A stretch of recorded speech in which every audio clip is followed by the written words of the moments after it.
अगली सुबह will newspaper delivery कर रहा होता है। तभी विल गिरने वाला होता है, लेकिन फिर अपने फिटनेस की वजह से न्यूज़पेपर सारे को बचा लेता है। न्यूज़पेपर उठाकर देखता है जहाँ पर लेडी अल्फ्रेडिया के बारे में, जिधर अल्फ्रेडिया पूरी एकेडमी के लिए एक ऑर्डर पास किया होता है। अपनी एक दोस्त जिसका नाम है रोस्टी, उसको एक मैजिक आइटम बनाने के लिए बोलता है और रोस्टी उसे कुछ आइटम दे देता है। और डेंजर में जाकर देखते उधर बहुत लोग आया होता है और सियोन भी आया था। और जब देखता है इधर उसके लिए कुछ नहीं है, वो डेंजर की और अंदर चला जाते हैं। और अंदर जाते ही सामने एक लड़की को मुसीबत में देखता है। उस लड़की को विल बचा लेता है और विल उस लड़की को पूछता है, ठीक हो तुम?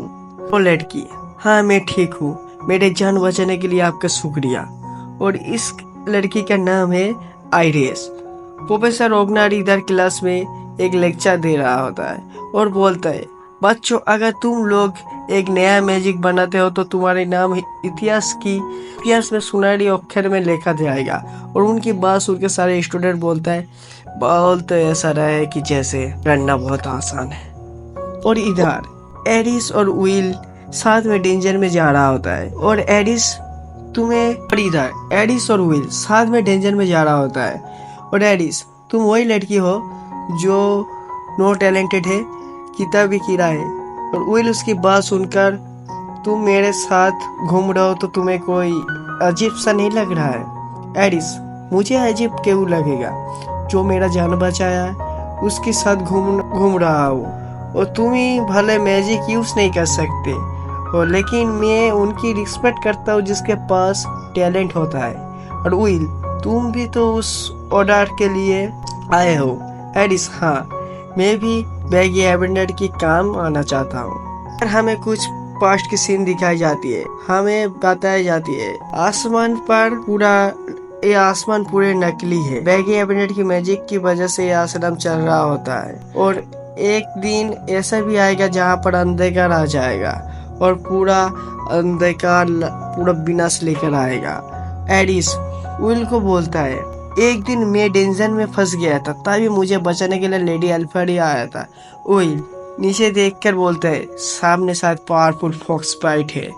विल का बात सुनकर एरिस बोलता है, तुम्हारे पास मैजिक नहीं है तो तुम कैसे पता है तो सामने क्या है?